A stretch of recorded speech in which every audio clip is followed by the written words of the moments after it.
Hello. In the last lectures, I taught you about the various disorders of blood vessels, primary hemostatic disorders, secondary hemostatic disorders. Then we discussed about the test we do, the screening test, then the test of primary hemostasis we discussed. Now in this lecture, I will be talking about the test of the secondary hemostasis. So these are the important tests. Some are the screening tests which we can do in all the patients to assess the cause of bleeding, then like prothrombin time, partial thromboplastin time, thrombin time, then screening test for fibrinolysis. Then specific tests can also be done like factor assays, mixing studies, inhibitor screening, and qualitative factor 13 assays. So these tests are important to evaluate a case of secondary hemostatic disorder. So whenever we do the test for coagulation, the venipuncture should be smooth and atraumatic so that there is minimal release of tissue thromboplastin. Then glass syringe or test tubes, they are not used so that the intrinsic pathway of coagulation, it does not get activated. So then sample should be processed within 2 hours of blood collection, and the important point is that the sample is collected in this citrate vial. So this contains sodium citrate as anticoagulant, and the mechanism is that this trisodium citrate, it will react with the calcium ions and it will prevent the coagulation. And the concentration of sodium citrate in this vial is 3.2%. The blood to anticoagulant ratio is 9:1. So this is important to differentiate from the anticoagulant we are using for the ESR studies. In that, the black vial tube is used, and that has got trisodium citrate again, but the concentration is 3.8%, and the blood to anticoagulant ratio there, it is 4:1. So for the coagulation studies, you need 3.2% sodium citrate in a ratio of 9:1. So these are the important points regarding the collection. And in all the coagulation disorders, and the test that we are doing for coagulation disorders, always a control sample is run parallel to the patient sample. Now the first test is the prothrombin time. So that what is the clinical significance? PT reflects the efficiency of the extrinsic and common pathway. So this is like this Y is a coagulation cascade. This is the intrinsic path. This is the extrinsic pathway. This is the intrinsic pathway, and these are the factors which are involved. In extrinsic, factor 7 is involved, and in the common pathway there is factor 10, 5, factor 2, prothrombin, and 1, fibrinogen. So what is the principle? So we add tissue thromboplastin, which is derived from rabbit lung or brain, and calcium ions, they are added to platelet poor plasma, and activation of the extrinsic pathway occurs, and there is clotting in the plasma, and we will calculate the time taken for the clotting. Normal range is 11 to 16 seconds. This you should remember. And what are the conditions where the prothrombin time will be prolonged? Again, this is important to solve the PBQs. So first is if there is inherited deficiency of clotting factors which are in the extrinsic and common pathway, that is factor 7, 10, 5, second and first. Then in case of vitamin K deficiency and liver disease, in both of these, normally both PT and APTT will be prolonged, because vitamin K is required for the gamma carboxylation of factors second, 7, 9 and 10. So second 7, they come in the extrinsic and common pathway, but 9 and 10, 9 it comes in the intrinsic pathway, 10 again it comes in the common pathway. So in vitamin K deficiency, APTT, PT both are prolonged. In liver disease, again, since liver is a source of the synthesis of all the coagulation factors, so liver disease will cause prolongation of PT and APTT both. Then drugs like oral anticoagulant therapy, that will also cause prolonged PT, like we give warfarin, which is vitamin K antagonist, so that will cause prolonged PT. Then DIC is consumption coagulopathy, in which widespread clotting occurs in the body. The multiple clots are formed, because of which the clotting factors, they are consumed. So there will be prolonged PT as well, prolonged APTT. So these causes are important to remember. Next comes the activated partial thromboplastin time. So APTT, the significance is that it reflects the efficiency of this intrinsic and the common pathway. So the factors involved are 12, 11, then 9, 8, 10, 5, then again prothrombin and fibrinogen, second and first. So it's the time required for the plasma to be clotted when we add the contact activation factor like kaolin and phospholipids and calcium to the plasma, and we calculate the time that it requires for the clotting to occur. So normal range is 35 to 45 seconds. Again, this range you should know. Then the conditions where the APTT is prolonged. The first condition is hemophilia A, which is deficiency of factor 8, and hemophilia B is deficiency of factor 9. So both these factors, they come in the intrinsic pathway 9 and 8, so it will be prolonged. Then all these factors of intrinsic common pathway, if they are deficient, so definition of individual factors can occur in the population, and that will cause prolonged APTT.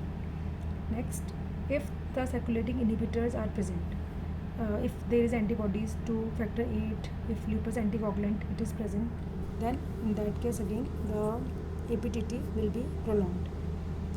Then inhibitors, they are confirmed by doing the mixing studies. Then if in case of the heparin therapy, so since heparin acts by activating the antithrombin, and thrombin activates the factor 8, 11 and 13, so that will cause prolonged APTT since the factors of the intrinsic pathway, they are involved. Next, again DIC. In DIC, vitamin K deficiency, liver disease, both PT and APTT, they will be prolonged. This is important to know.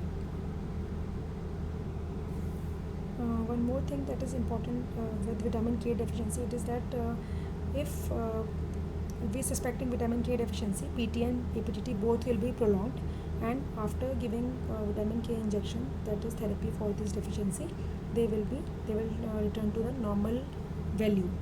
So this is how we can confirm the vitamin K deficiency, by repeating the test after giving the injection of vitamin K. Now next we come to the thrombin time. So it detects the stage 3 defect, that is when fibrinogen is converted to fibrin in the presence of thrombin. So this step, it will detect the intactness of this step. So in this, the thrombin is added to the plasma and the clotting time is measured. So it will be affected by the concentration of the fibrinogen and also by the presence of any inhibitory substance if it is there. Normal range is 15 to 17 seconds. Now it is less commonly done these days, thrombin time, but it can come in the problem based questions. So the conditions where the thrombin time is increased, they will be the disorders of the fibrinogen. When the fibrinogen is defective, then it will cause prolonged thrombin time, because then it will take time for fibrinogen to convert into fibrin. So fibrinogenemia, afibrinogenemia and hyperfibrinogenemia. In all these conditions, the TT will be prolonged. Then presence of heparin or heparin-like substance, again which will inhibit the thrombin, so that will cause prolonged thrombin time. Then again chronic liver disease. Then paraproteins, because paraproteins, they will inhibit the polymerization of the fibrin. So they interfere with the coagulation in the final steps of coagulation. Then in case of elevated levels of fibrin degradation products like in DIC, liver disease, again this will cause prolonged thrombin time.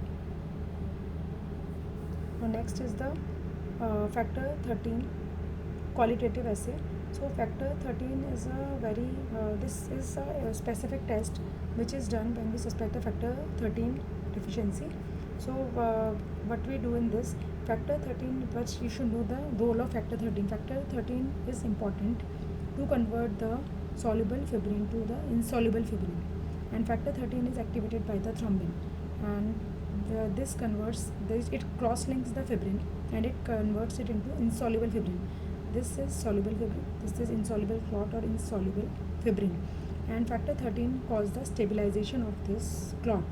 So what we do then, the principle is that in the presence of factor 13 a stabilized clot is formed, and that clot, if we keep it in 1% monochloroacetic acid solution or in 5 molar per liter urea, then it will remain stable, it will not dissolve for at least 1 hour. Whereas if factor 13 is deficient and the clot is formed by the soluble fibrin, it will lyse prematurely, so it will not resist when we keep it in this solution for 1 hour. So in a normal patient, this clot will be stable and it will be stable in this solution for 1 hour, while if it is absent, factor 13 is deficient, then if we keep this clot in this solution, it will dissolve. So when this result comes abnormal, we can further confirm it with the factor 13 quantitative assays. So again, this test is a specific test. Now next is this is a screening test which is very important, and this test is performed on the serum of the patient, and we detect the fibrin or fibrinogen degradation products. So again, this test can be either qualitative or quantitative. When we do it qualitatively, then it is done by the latex agglutination test. And what we do in this latex agglutination test, the suspension of the latex particles which are coated with this anti-fibrinogen antibodies or anti-FDP antibodies, it is mixed with the serum on a glass slide. So if the fibrinogen or fibrin degradation products, they are present, so it will cause the agglutination. So agglutination will be positive. So we can say that in the body there is increased amount of fibrinogen degradation product or fibrin degradation product. So if these FDPs, they are increased, it means that there is clotting, there is increased clotting taken place in the body, like in case of disseminated intravascular coagulation, or if there is pulmonary embolism or deep vein thrombosis. So also in case of severe pneumonia and recent myocardial infarction, so these FDPs will be increased.